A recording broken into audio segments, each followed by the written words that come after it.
Welcome, welcome. Good morning. Good morning, everybody. Great to see you. I can imagine you. I can see you in my mind if you're not here. So today we're gonna start out by doing something a little different. I like to do something different. So I'm going to talk a little bit about music, but first we're going to do some stuff to music. So this is one of my favorite pieces of music. Maybe you can't hear it, maybe you can. It's called Zakina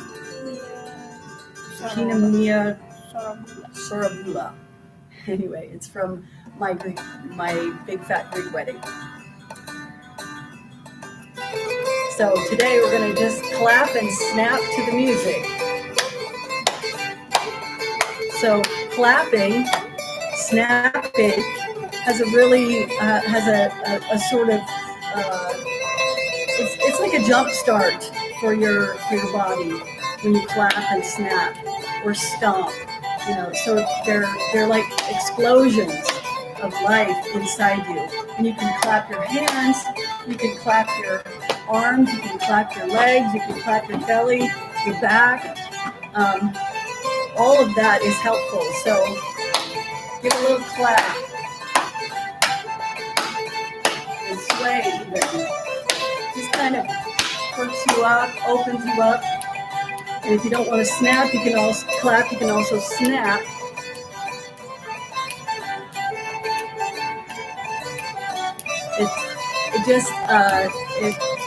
It has a way of electrically jump-starting parts of you that maybe have been asleep.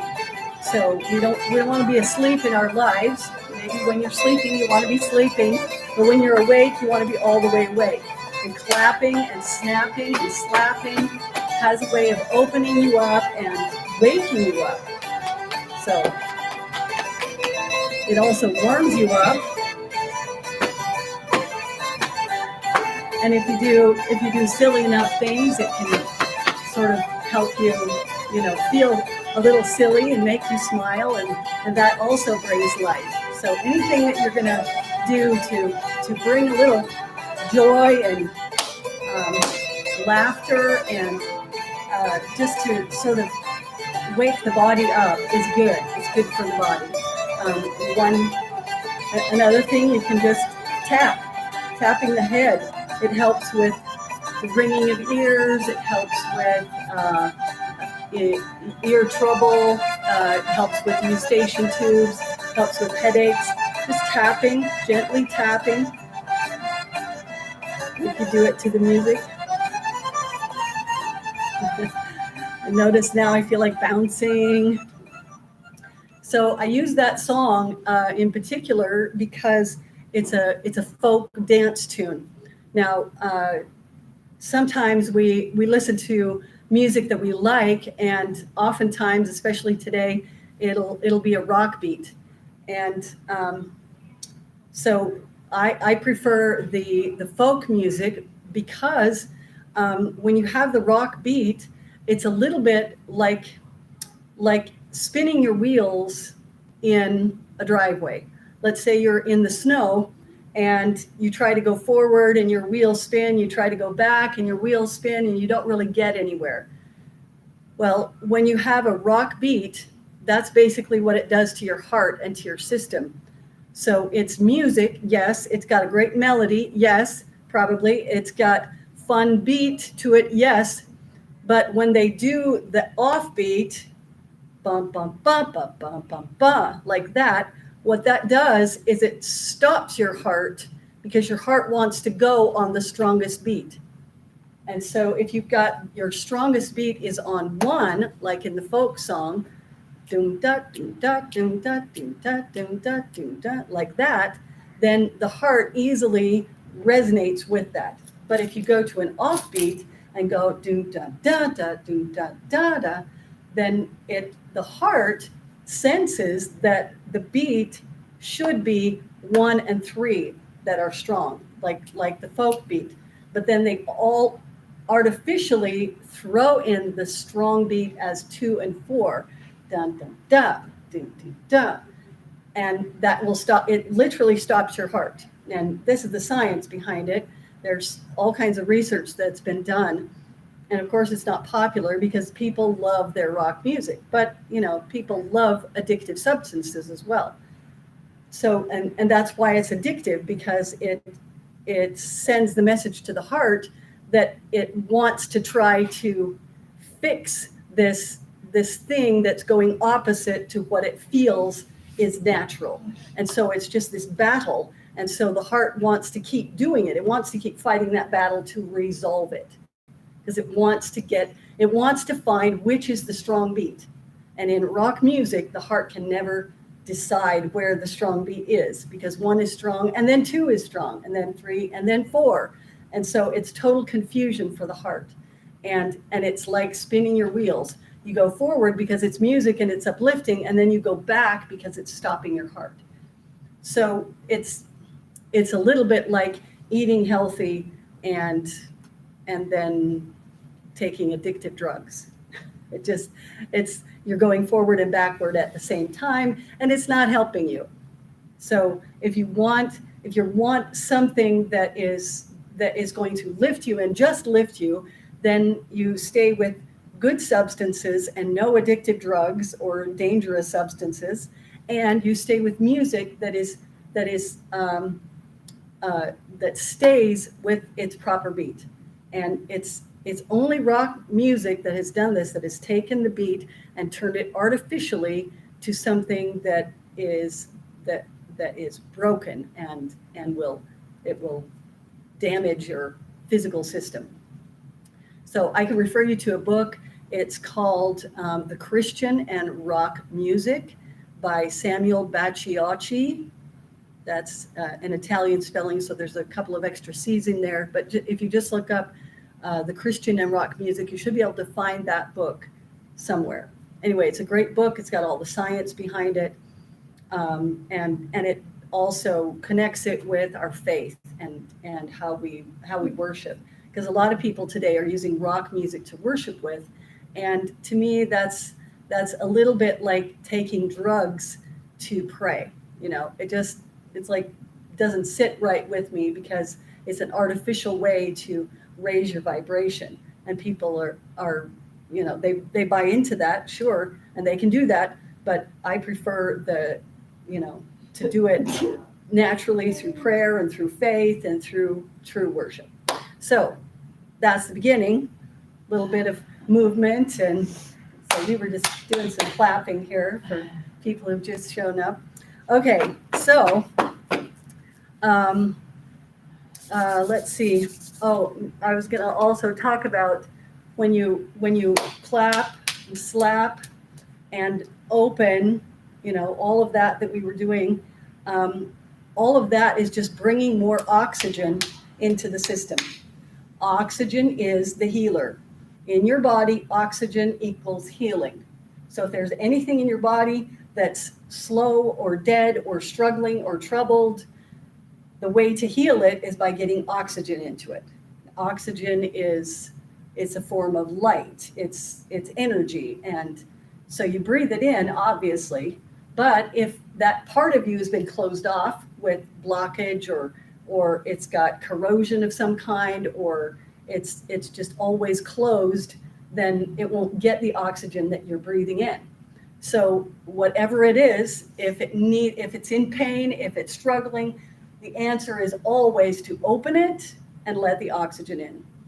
So let's say my hands are struggling with arthritis. So the answer would be to open them and breathe.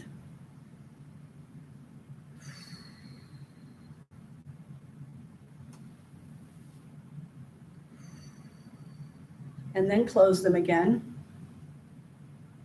And then open them and breathe. Now, I breathe 2, maybe 3 times while they're open, and that's called loading the muscle. So when you open a muscle, any part of you, and allow the oxygen in by breathing more deeply, it loads the muscle with the oxygen. And then when you close it again, then it circulates it and allows it to go to that part of you that may be struggling. And every part of you needs oxygen. There isn't any part that doesn't. So if there is a part that is struggling, that's one way to get it moving. So, okay, next we're going to go to our essential oil. And today's essential oil that we're going to talk about, oh, thank you, is clove. A clove is it's a sort of a pungent odor. I love to cook with clove. I didn't realize that you can take cloves and you can put them in like a savory dish, like a gravy. I didn't realize that. I'd always put cloves in things like apple pie and stuff, but you can put it in a savory gravy. You can put it on chicken. You can put it in lots of different things that maybe you didn't realize that cloves are good for. It's a really strong and pungent and wonderful spice that's very uplifting to the body. But today we're going to talk a little bit about some of its, first we'll talk about some of its emotional benefits.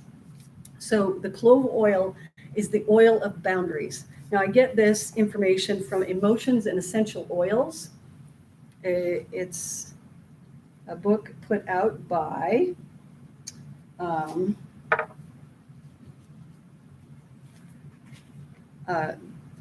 doTERRA has, I believe, used this one. I'm not sure if they're the ones who published it. Enlightened Alternative Healing, it says. So it doesn't have just like one author. Anyway, that's where I get this information. Clove Essential Oil, the oil of boundaries. Clove supports individuals in letting go of victim mentality. Woo! Yeah, talk about something that needs to be released and healed. Victim mentality.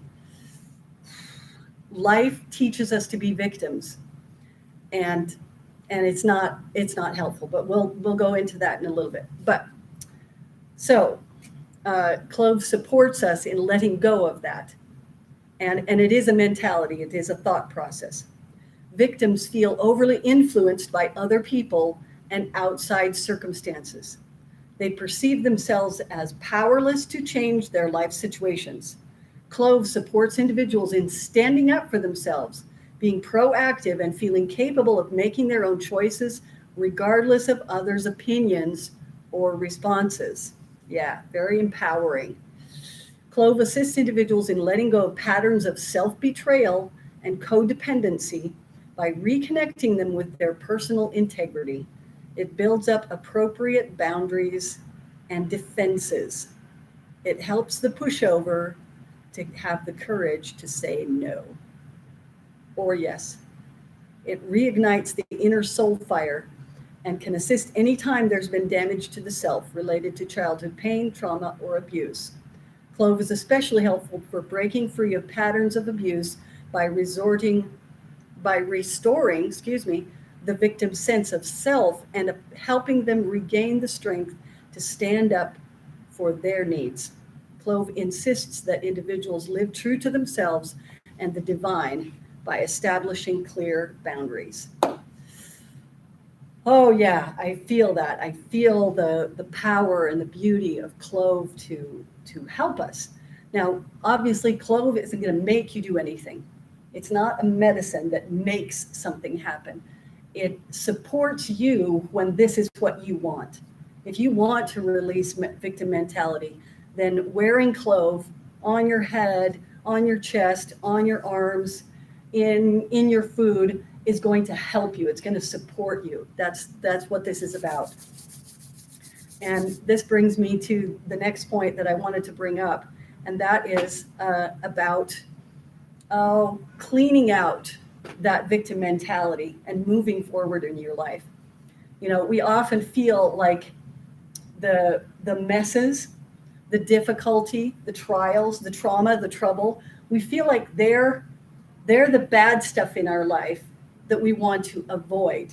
We want to get away from, we want to get out of, we want to remove. However, from another perspective,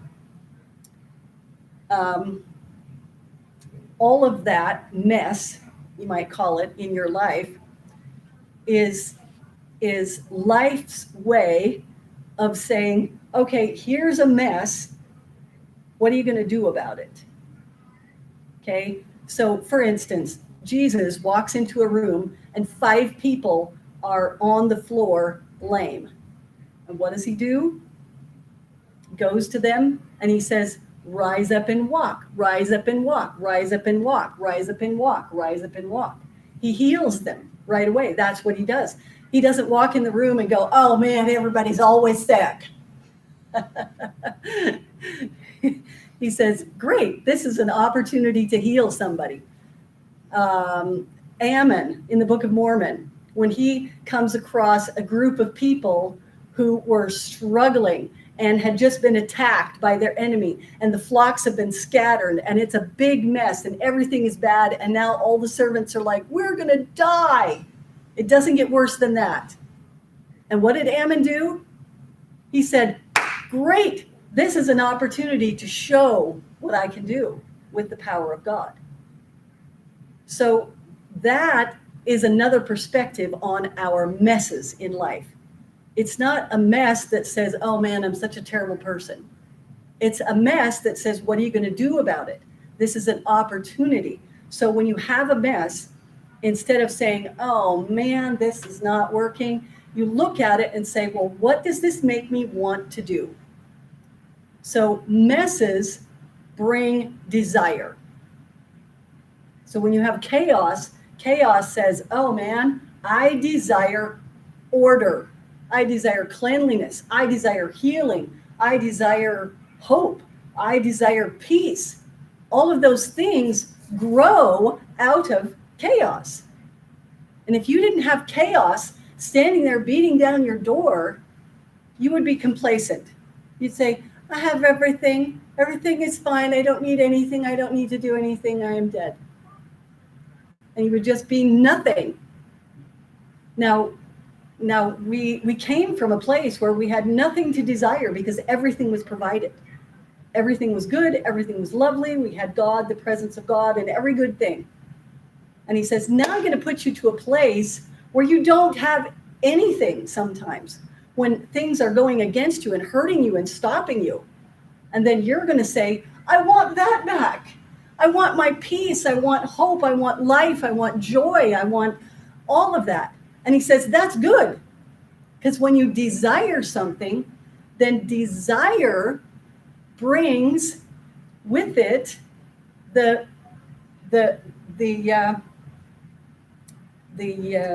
need to create. So chaos brings desire, brings, if you let it, creation, or the idea of creation. So you walk into the room and you say, oh man, my life is a mess. And then your brain, if you let it, will say, okay, well, what can we do about it?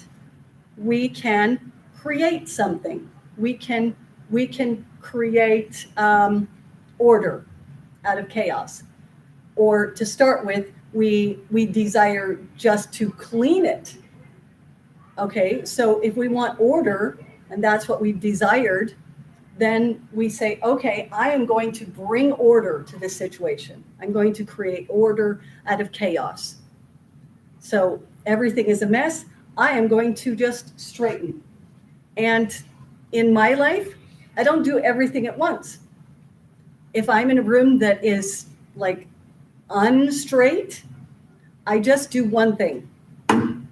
And mostly I just live, I go and I do something I want to do. But if I walk by and I see something that's out of order, I'll be like, okay, let's just put you back in order. And then I have made order out of chaos. Even if not everything has been organized, I have organized one thing. And organizing and putting one thing in order brings me joy. It brings me joy and peace, even if it's just a little bit. And a little bit of peace goes a long way when you're underneath a whole blanket of chaos. Just a little bit of peace can be like just that like if you're so thirsty and you get one drop of water on your tongue, you're like, oh, thank you. And you can be so grateful for that one little teeny bit of water on your tongue. So practicing gratitude in that one little bit of peace that you gain out of chaos. And then give yourself a hand. Say, good job. You made order out of chaos. Now, once you've made order and a little bit of cleanliness out of chaos, the next thing that wants to happen is your brain wants to create something. Every single time I go in the kitchen and it's chaotic, I will make some order. Perhaps not all of it will be totally cleaned, but I'll make some order. And the next thing that wants to happen is my brain wants to say, let's make something. Because creation is who we are. We're creators. We desire to create. And when we create, joy just starts shooting out of us. And we become so alive. It's life-giving to create. You wouldn't think so. The world would tell us that, you work so hard to create things and you get worn out. It's not true. The more you create, the more it renews you. But you have to get to that point where you desire creation. And you can't do that till you work through the chaos to get a little bit of order. And then creation is the next desire that happens. So it takes a little bit of faith to work through that one step, that cleanliness step, to get to creation. But I promise you it's there, and it's worth working toward.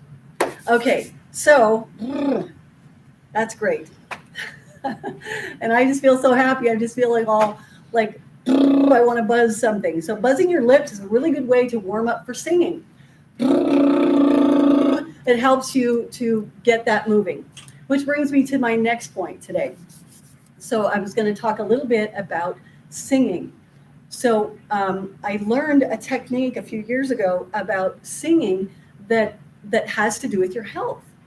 And I never thought of this before, but it's a beautiful principle. So for instance, if you take a scale and start anywhere and just sing a scale, do, re, mi, fa, sol, la, ti, do. Now, if you sing that nice and slow, you'll be able to diagnose in yourself something, what's going on. It's a funny little principle. I get that, but just walk through this with me. So we're just going to walk through it a little slowly and listen to your voice and your body, because at every level, there's something in your body that's resonating with it. And it's your scale. You decide where it starts and where it ends. But that scale is basically your health. Okay? And at every level, there's something going on. And if when we sing this, there's a little bit of quaver somewhere, that's the indicator that that's where things are going on that might need to be looked at. So it's a little bit of way of diagnosing. So here we go. We're going to sing a scale. Just pick any note. Do, whatever's comfortable. Do, and sing it nice and loud. Do, re, mi, fa, sol, la, ti, do.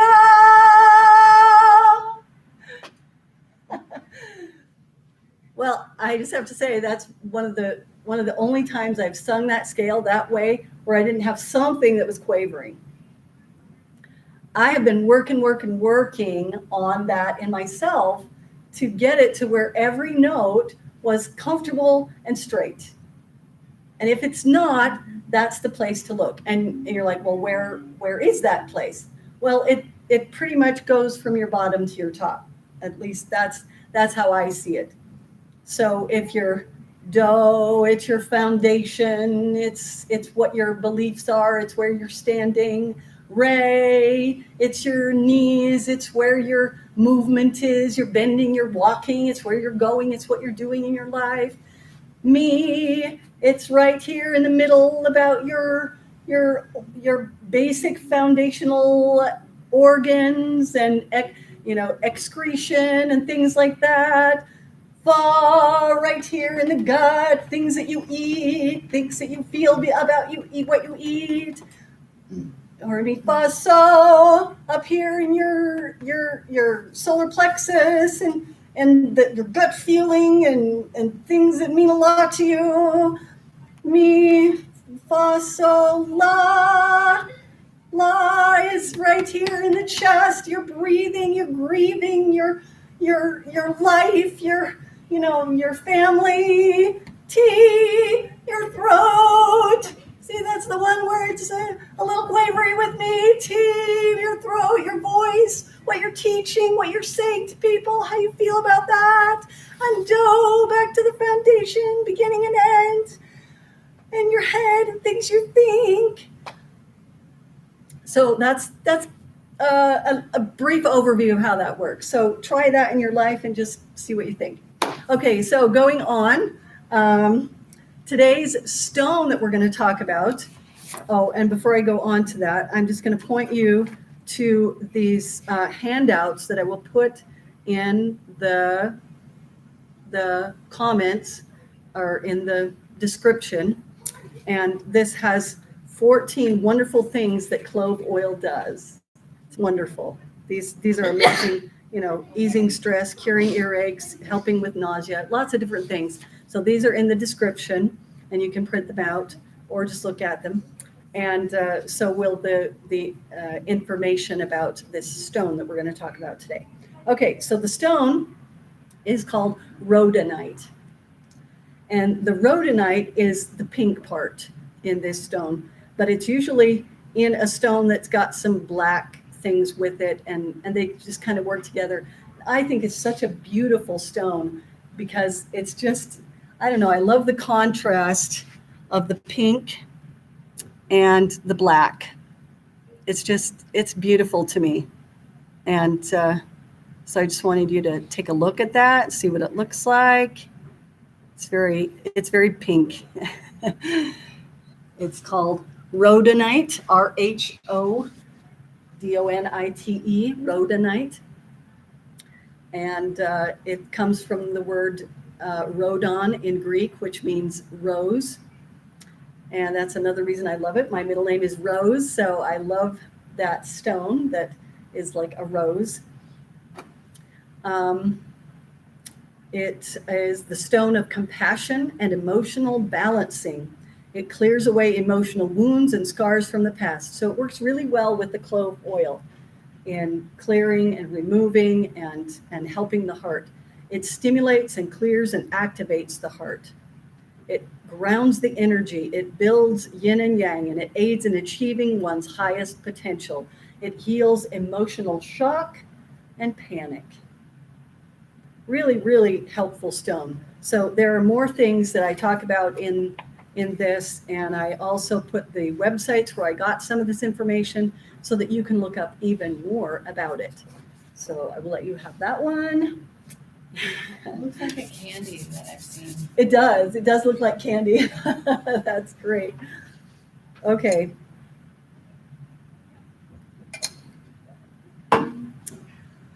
Oh, I've never been a big water drinker, but since I got this water bottle, I have loved my water.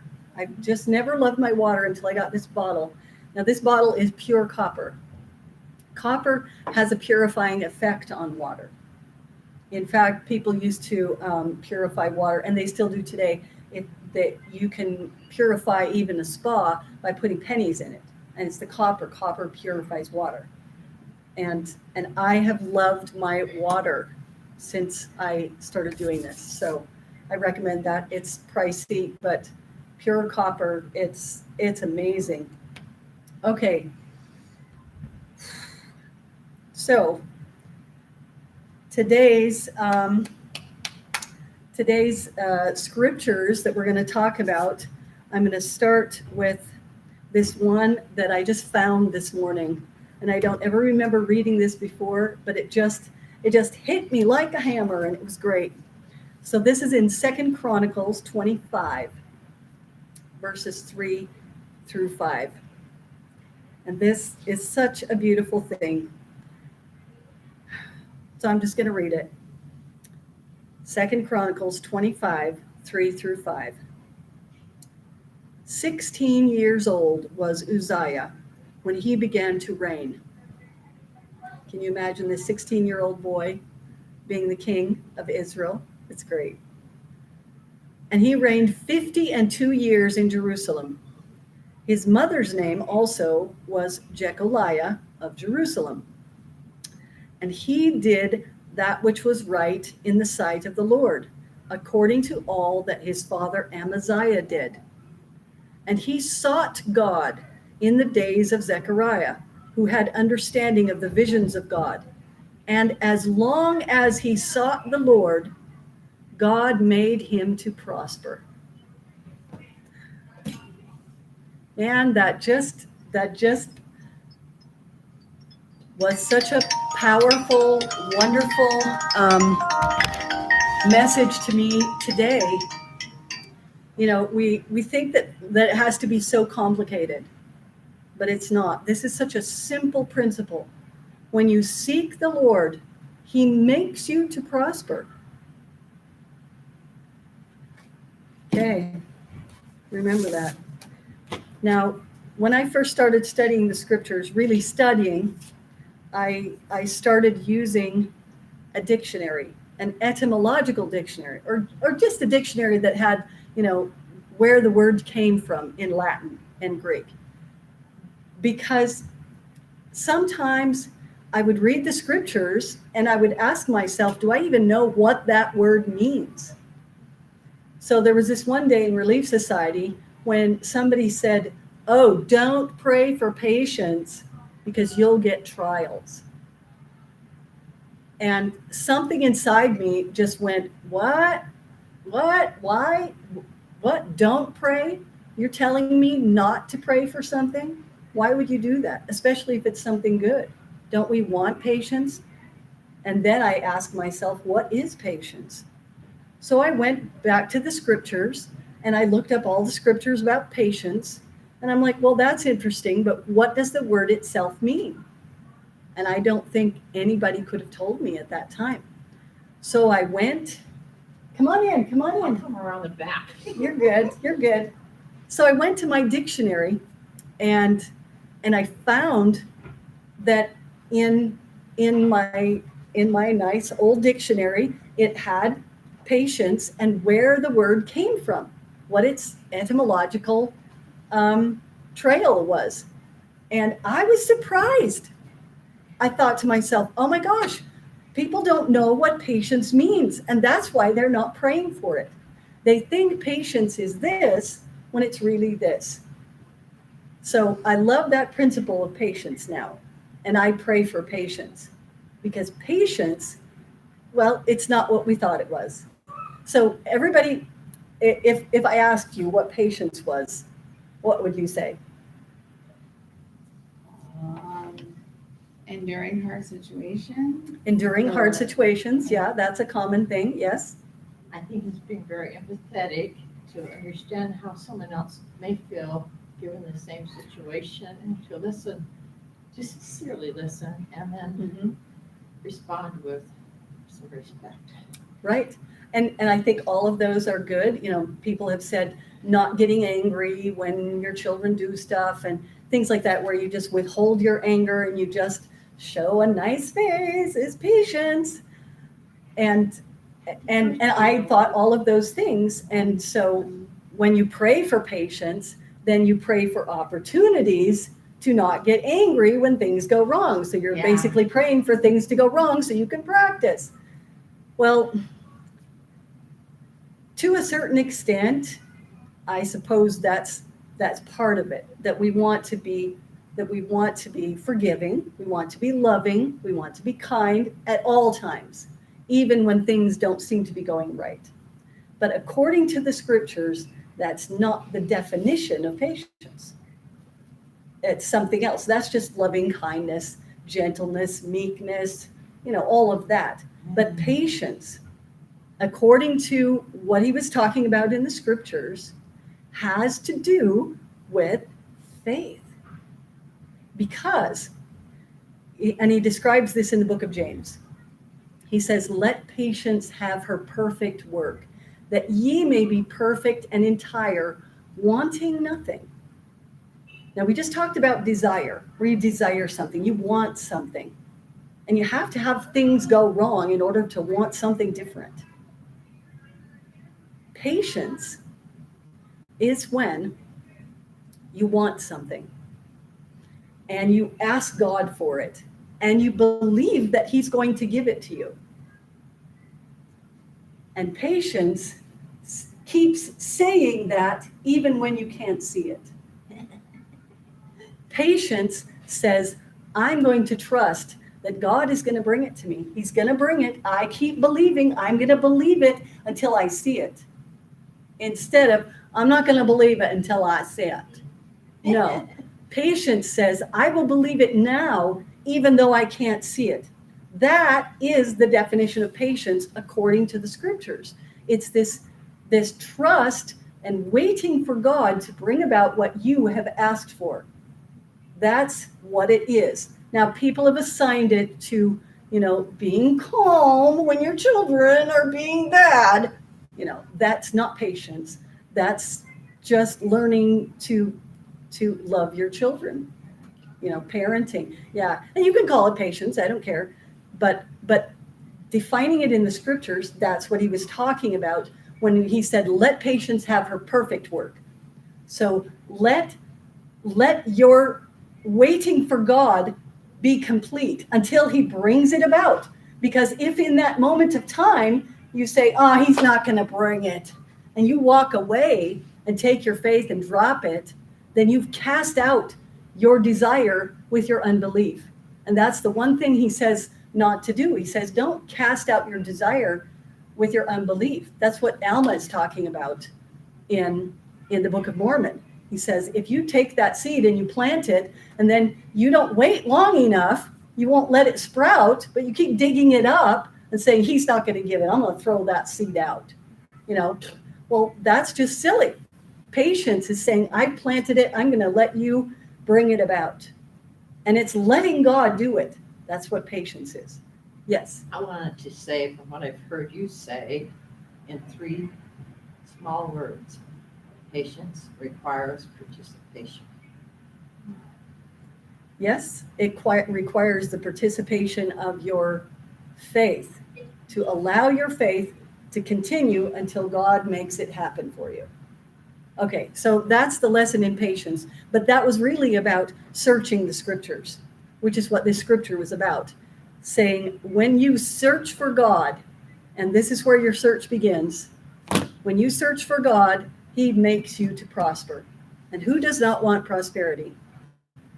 Okay, so today's main point of scripture today that I wanted to get to was the Doctrine and Covenants, the word of wisdom. Word of wisdom.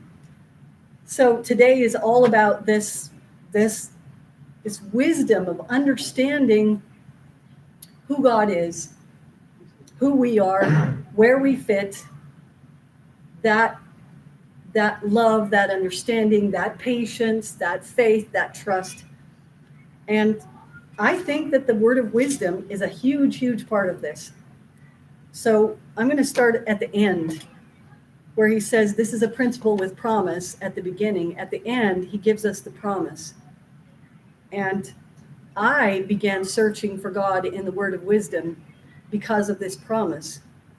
The promise that they would receive health in their navel and marrow in their bones, find wisdom and great treasures of knowledge, even hidden treasures, run and not be weary, walk and not faint, and the destroying angel would pass by as the children of Israel. Now, those are, wow, that's like the big blessing right there. That's the ultimate prosperity, isn't it? Health, wisdom, knowledge, great treasures of knowledge, running and not being weary, walking and not fainting, and the destroying angel passing by. This is the answer for today. People say the vaccine is the answer, but God says this is how you get the destroying angel to pass by as the children of Israel, not something else. So I'm going to point out 7 principles in the word of wisdom, excuse me, that you may not have seen before. Thank you. Number 1, first principle. In consequence of evils and designs which do and will exist in the hearts of conspiring men in the last days. First principle, there are conspiring men. If there are men, there are conspiring men. That's just, it's a fact of life. Admit it and move on. There are conspiring men who are trying to trap us and destroy us. And that's straight out of the Doctrine and Covenants. So believe it and move on and trust that God has a way out of it. Next one, he gives the principle of pure wine of the grape of the vine of your own make. Of your own make, meaning God expects his children to make their own stuff. Make your own stuff. That's a principle of the word of wisdom. That's self-reliance. That's independence. Make your own food. Make your own clothes. It's a principle. Okay. Next principle, where he talks about wholesome herbs, fruits and vegetables, or fruits in the season thereof. In the season thereof. Oh my goodness. Yeah, that means when you grow it, you eat it in its season, and that's going to bring you the best health. So this is God's law of health.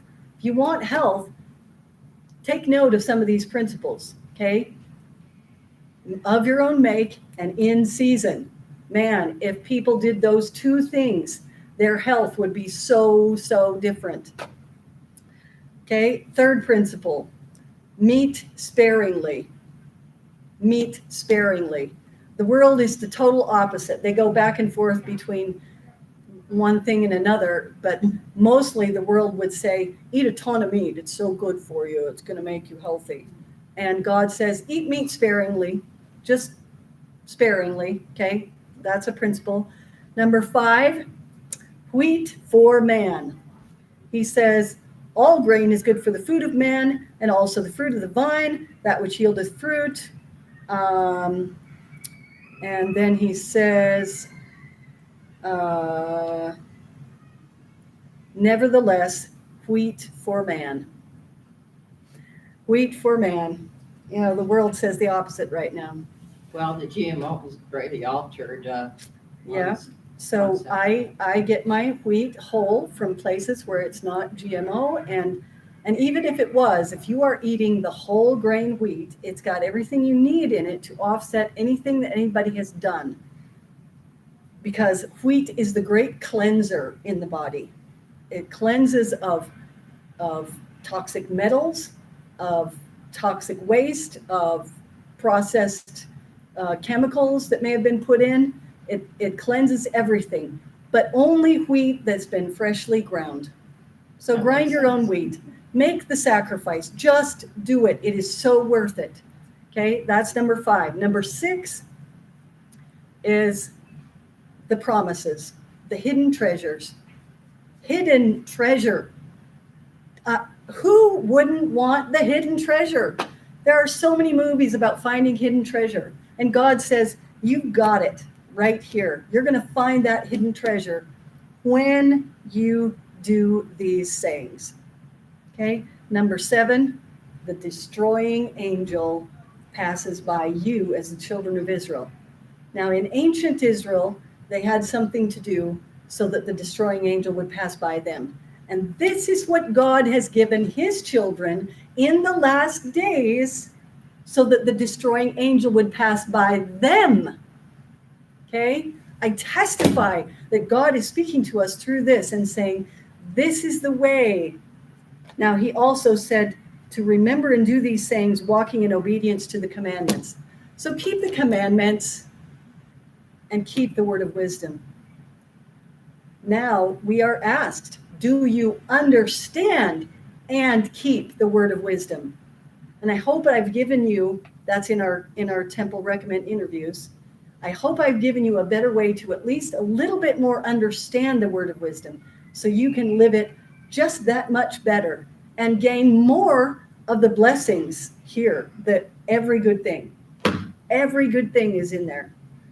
So, did I leave anything out? Except at the back of our handouts here, there is a page of affirmations.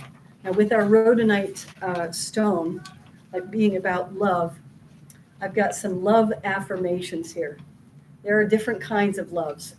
There is the love between a husband and a wife. There is a love that is just infatuation. There is a love that is brotherly love. There is a love that is godly love, from you to God and from God to you. So there are lots of different kinds of love. So as you go through the affirmations, you might think of these variously in terms of different kinds of love. So you might say it one time in terms of your personal, intimate relationships, and you might think of it another time in terms of God. So let's just read the first 4 and see how that feels. I am open and ready to give and receive love. I deserve a profoundly nurturing and fulfilling passion. I am worthy of love. I love myself. I'm going to let you have this handout here. No, I'm good. So as you say affirmations of love, and you can look these up online. I mean, there are tons of love affirmations, and they pretty much say the same thing. I love everyone. Everyone loves me. I love myself. I am worthy of love. There are so many ways to say that. So find more ways to say it and repeat it in your life. There is nothing more important than love, which is why I focus so much on the scriptures, because this is where God's love begins for us. It's where we hear his words, his promises, and his love comes out of that. I testify of that. I love that. And I want you to feel it. I want everyone to feel it. And that's what love is about. It's about having it in you. It's something you are. People always talk about how you show love, but love isn't something that you show. It's something that you are. It's something that you are. And when you are love, then whatever you do will be love. Even if God chastens his people. That doesn't mean he doesn't love them. So love can be the truth about somebody, even if they don't like it. But it also can be loving words. They don't have to be one or the other. It can be all of those things. And it's who you are. And if you can't love yourself, there's no one else you can love. So begin there with knowing that you are loved by you and by God. So give that gift to yourself today. Thank you all for coming. I love you. I love me. That's wonderful. And I'm glad to be here. And I want to give a special thanks to Archa, who's helped me do the broadcast today. So thank you, Archa. Have a great day, everybody. Pardon. It's a great color on Arch. I just love that color on hers.